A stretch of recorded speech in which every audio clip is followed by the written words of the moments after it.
Hello everyone, I'm Tom and I'm back again with another video. This is a video request that I received a while back, and I apologize to the user who asked me to do this, that it's taken so long, but what they wanted me to talk about was how to find a boyfriend. So we will dive right in. I love giving relationship advice, so here we go. Okay, now the first question that nobody is asking that needs to be asked is, do you really even want a boyfriend? Boys are smelly, they masturbate a lot, they don't clean up after themselves, and they can be a big, gigantic headache. So, do you really want to deal with all that?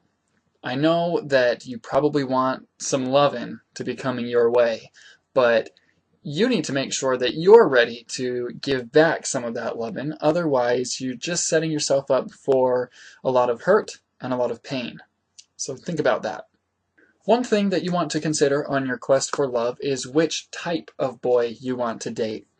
But you don't want to get tied up in the type, if that makes sense, because every person is different. And so you may have a type of guy that you're interested in, but if there's somebody else who's really sweet and really caring who isn't really the type of boy that you would usually go for, don't rule him out.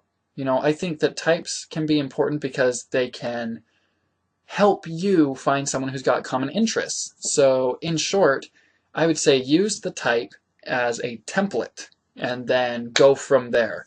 For example, if you are a member of PETA and you volunteer at an animal shelter, you probably don't want to date somebody who goes hunting every weekend with their Uncle Ralph.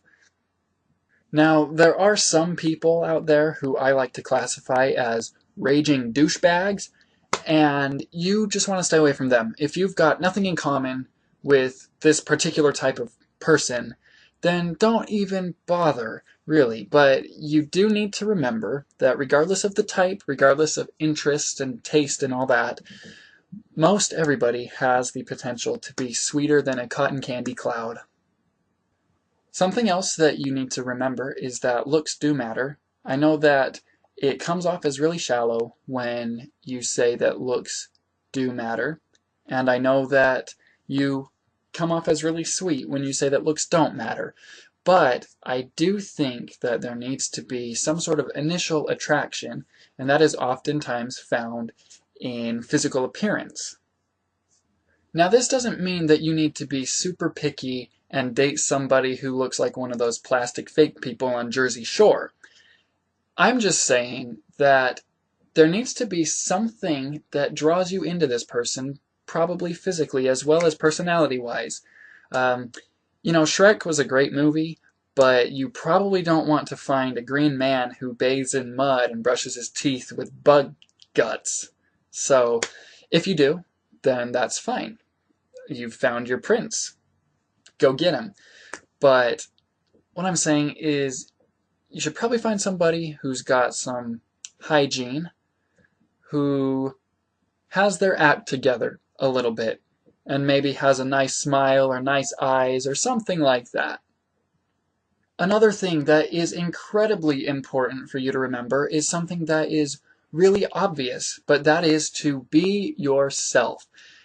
If you like to collect your fingernails and put them in a baggie after you've clipped them, then do it. Just be yourself. If you like making your PB&J sandwiches out of your mother's toe jam, then keep doing that, because that is what makes you you.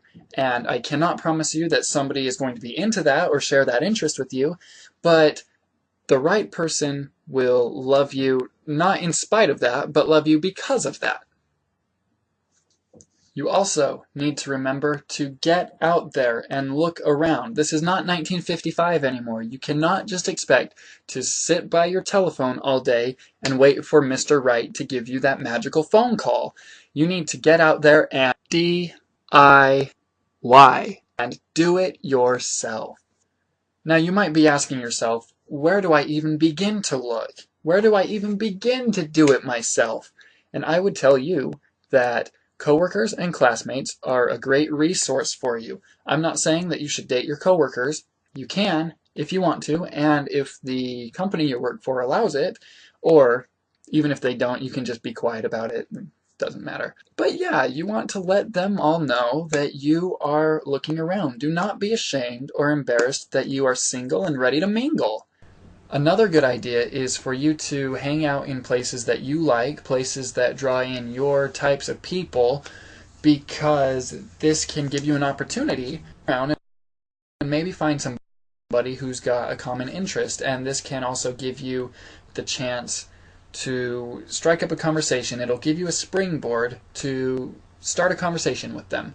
So for example, I like coffee shops and libraries.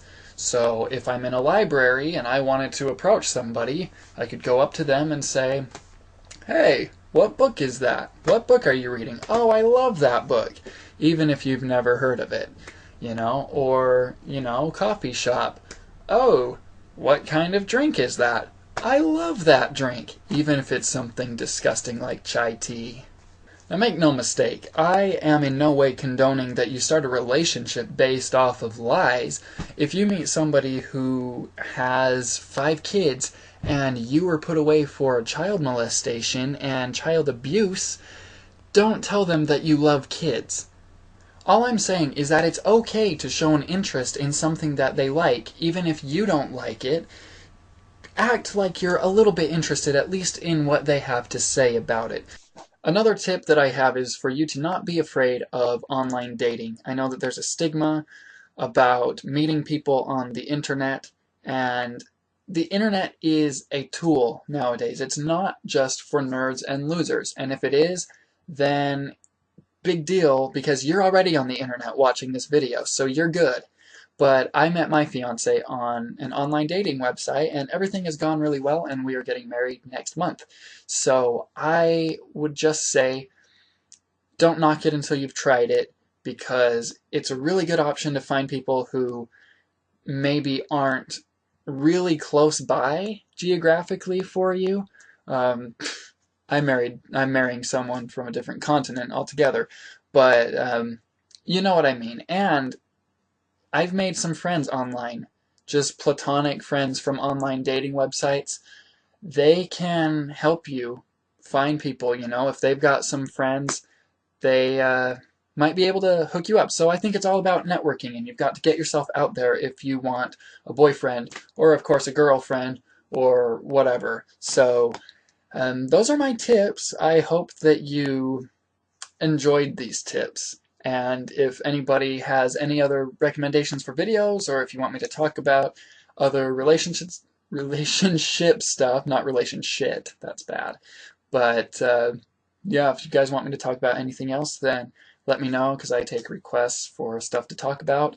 And now I'm just rambling, so I'm going to let you all go now, and I hope you have a fantastic day. Thank you very much for watching.